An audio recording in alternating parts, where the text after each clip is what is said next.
Welcome back to BNI and the Power of One, and we are continuing on with our growth series episodes. If you have not heard of these, or this is the first one you're hearing, we are doing a series on effectively growing your chapter, from starting with why would you even be doing that, to who should you be looking to how to invite them, all the way to then the next steps of accountability partners and how to follow up with them before the invite. And now with episode 5, we are on to the actual meeting. How do we what are the keys to having a successful quote unquote visitor day, new business day, potential member day? I've heard 15 variations of the name, and I will say this, I've said it before, whatever you call it doesn't matter.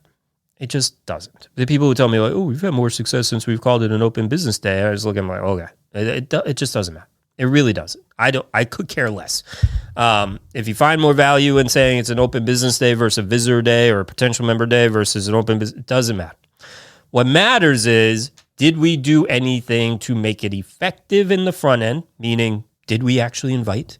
Did we proactively invite? Or did we passively invite? Did everybody do their part? Or did a small segment of the chapter do their part in hopes of carrying the weight for everybody else? That is what drives a successful visitor day.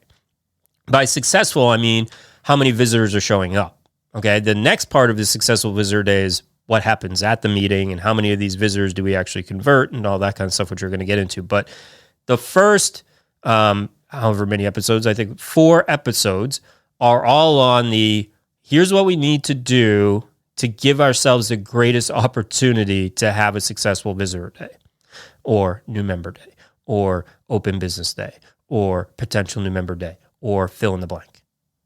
It's all about the effort. That's what it comes down to. Did you actually invite?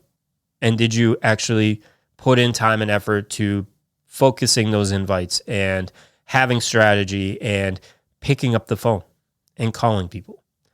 And how many of your team did that? Okay, and that's why the accountability partner piece is so important, et cetera, et cetera. Again, your chapter can simply double in a month if everybody does their small part. Okay, I've dealt with chapters for 22 years now doing visitor days. And how many of them tell me, visitor days just don't work. And I have to tell them, no, you didn't work. You didn't do it. The visitor days work. There is no the system's not broken or anything. All we need they need to see a regular meeting. No, they don't. They need to see this. No, they don't. What it is how many people do you have there? How big of an opportunity are you giving your chapter to grow? And then how do we capture that opportunity? So let's get into that. How do we actually capture the opportunity? Our chapter's done the work. Our members have all picked their profession. They've made their list. They've called their 20 people. They've gotten 7 or 8 yeses. Their accountability partners have called those people, told them how excited they are to come. We're going to get 4 visitors each now from that, right? About half the yeses will show up. Our chapter's 25 people. That's 100 visitors in the room. We're going to have this amazing day. How do we capture? How do we get some of those people to actually apply? Number 1, your conversion's immediately going to increase if you do all those things, by the fact that you're going to have multiple people competing for the same seat. That's a win right out of the beginning. But really to get people to join us, it's all about the experience they have from the second they show up. Okay? No matter the meeting's type, you can have a very successful event online. You can have a very successful event live. You can have a train wreck of an event in either format as well. It all comes down to preparation and being fanatical about each and every little detail. So starting with when the visitors first show up. Well, if you invite, let's say, I'm just going to use the example, 7:30 meeting. We've invited to them. If you're doing a true visitor day where you're all focused on your invites on the same day, you should be scheduling that as a 2-hour meeting, not an hour and a half, to give yourself enough time for the increased results of number of visitors and just kind of the chaos that can happen from that. So you should always be trying to schedule a 2-hour meeting for that one day. But let's just go 7:30 to 9 as an example. You invited this visitor for 7:30. They are going to show up before that time. Okay, first and foremost, you need to be ready for that. That means our members, all of them, need to be there by 7.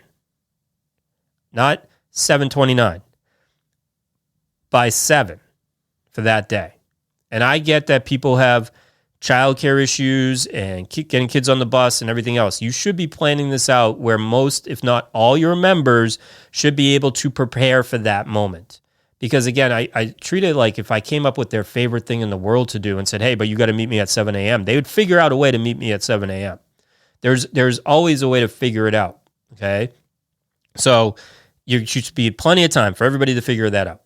Because when your visitors show up, what you don't want to see is an influx of visitors coming in and they outnumber the members at the beginning because the members aren't even there. That's strike one in the experience. Like, well, you told me this was a great meeting. People wanted to meet me and they're not even here yet, right? So you want them to be there, be early, be prepared. When the visitors come in, what is that immediate experience? So if you're in a live meeting, you need to have a visitor host table outside the meeting room preferably, or immediately when they walk into the meeting room, depending on your setup and style, that they know and they can tell instantly that's where they go to, that's the first stop. And you got visitor hosts all prepared. You got some sitting at the table ready to help them fill out anything they need, and others waiting to bring them into the meeting room or walk them into the parts to introduce them to some people. Now, you might say, well, we only have 4 visitors. There's going to be 100 visitors. Right. That's why we need every member there, because every member is going to play a role in this part if we're going to have that kind of influx to be making sure people are coming in and they're not just standing in the corner by themselves.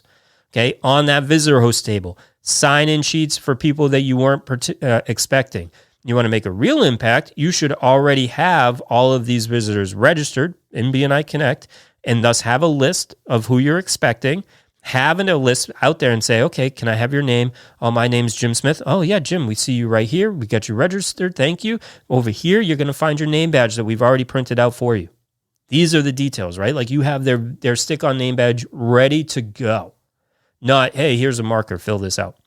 Having said that, you should have blank visitor name badges, stick-on name badges, and markers ready for those who didn't get registered or we didn't know they were coming, or that, be prepared for those surprises as well. But a really important detail is, were you ready for them? Were you expecting them? Because again, if you go back to the invite in the follow-up, it's, I got a group of people who want to meet somebody who does what you do. Do you want to meet these people? Yes, great. I'll come, 2 weeks from now, I'm going to introduce you to everybody. Well, now they're expecting people to be ready for them. The follow-up is, hey, Tim told me you're coming to this meeting. I'm really excited about meeting you. So when they walk in and you go, who are you? We have no idea. We weren't ready for you. That speaks differently to that, right? And it speaks about professionalism. Are you ready for them? All of these materials, the stick-on name badges and stuff provided by your region. In our regions, if you're my chapters, you can order those online for free. We send them to you. Be prepared for it. Markers you got to provide, but the stick-on name badges, all that kind of stuff. You should have visitor information sheets on that table, which again, we provide in our regions, and I know a lot of regions do. That just gives some information about BNI and stuff like that. Ready to go. You should have your rosters printed, ready to go on the tables. On that roster, have your QR code for your chapter's application right there. So everybody who sits down has got a roster ready to go they can follow along with during the weekly presentations. And oh, by the way, there's a QR code you're going to reference later to get them to start applying. Online. If you're a hybrid meeting and it's your online meeting, or you're just an online chapter, okay, we don't have a visitor host table, but your members should all be there. So when I sign in, it's boom, look, 20, 25 people already sitting here networking. This is exciting. And by be there means in their chairs, camera on, engaged. Not a black screen with a name on it. You only see 25 black screens. Okay? Camera on, ready to rock, engaged. That's being there. So that everybody's welcomed in, okay? They should immediately see that, be welcomed, and then put into a breakout room with visitor hosts, okay? In that breakout room, so you can have multiple breakout rooms with multiple visitor hosts. What you now need to do in an online meeting is set the expectations. Set and prepare them for what they're about to experience, because it's different than a live meeting, right? In a live meeting, we can bring them in, we can have that conversation, they're networking, and even if they don't know everything that's going on in the actual meeting, they don't have the ability, not to the same extent anyways, to just get up and disappear if they get confused or lost or whatever. Online, they do. They can click a button and be gone. right? So, and that can happen if we don't set the right expectation for what they're about to experience. So they should immediately go into, hey, welcome to our meeting. We're super excited to have you. We actually have a breakout room going on with Susan, and Susan's going to just take a couple minutes with you to kind of answer any questions you have and let you know what to expect at our meeting. And then we'll bring you back for networking and blah, blah, blah. Right into a breakout room. So that's your visitor host table that you don't have physically. Okay. But again, we were prepared, we're expecting you, and we've got the next step ready to go for you. That speaks to the professionalism of the chapter and that they know what they're doing and they were expecting them. Then it's the meeting stuff. You got to be running a professional meeting, well-prepared meeting, members ready to rock and go when it's their weekly presentation time. President not looking like it's the first time they've seen the agenda, even though they've been in the role for 6 months. Vice President ready to rock with their reports and the numbers are up to date. Membership committee ready to report, not say, oh, we got nothing to report on, right? Here's what we're looking for. Here are professions we're looking for. Here's who's up for renewal, like ready to rock. Each part needs to nail their part so that it shows, again, this is a professional chapter. They're on top of their game. These are all the details that go into it. Okay, some of the negative details that can slip in, joking around, ball busting, for lack of a better term, teasing one another because we're friends and members. You can't be doing that in your BNI meetings, right? Because the second we make somebody feel like an outsider to that group, that's what they're always going to remain. It needs to be a professional meeting. Doesn't mean you can't have fun. It will be fun. It'll be high energy, but you got to watch what those details are in that experience we're having. And then you get into conversion of the Secretary Treasurer. So the episode that came out just yesterday, talked about this, right? Secretary Treasurers, getting them to scan the QR code, getting them to get that link for the application, visitor hosts, going through that visitor orientation. Now, if you have a really large visitor day, the visitor orientation live can be done in the room because it's impossible to move 100 people. But you can do the visitor orientation, which is, again, this is our opportunity to answer any questions you might have had about anything you saw or you heard today. The most common questions we get are around the whole application and the application process. So now that you have that link in front of you, please click on it and I will walk you through what the online application looks like. And you just literally walk them through how to fill that out and then answer any questions that they might have. Okay, you're asking them to apply. In an online meeting, same thing. You can do that same thing. You pop up the QR code, get them to scan it, walk them through what the online application looks like. You can use screenshots and stuff to show them. This is where you answer this, and this is where you answer this, and this is what this is for. Very quick. You can go right through this. Now, here's the number one thing you can do to have success at conversion on a big visitor day like that. Have BNI there. Have a director there. I cannot tell you how many chapters told me, oh, we're going to run a normal meeting. Like, the hell you are. You want this to be a high conversion meeting? There's nobody better at converting than trained directors on that. They will do an amazing presentation for you on the power and the benefit of networking, referral generation, and how BNI fits into that, and can do the entire visitor orientation for you. They can walk them through this application process. Utilize this skill set. And I know some members are like, oh, we just don't want BNI to high pressure sales them. That won't happen, but yes, you do. Not that you wanted a high pressure thing, but you do want BNI to sell the membership for you. That's why you have the visitors there. It's because you're hoping multiple of them apply so that then your chapter can pick the best one for the profession you need in your chapter to get the amount of referrals you need to reach that level of success you want. So don't shortcut yourself or hold yourself back. Let somebody who's trained, who has experience, who's done this before, do it for you.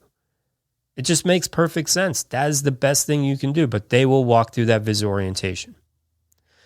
Here is one element that happens all the time that you absolutely cannot do during this part of the meeting, during the ending part, the visitor orientation part.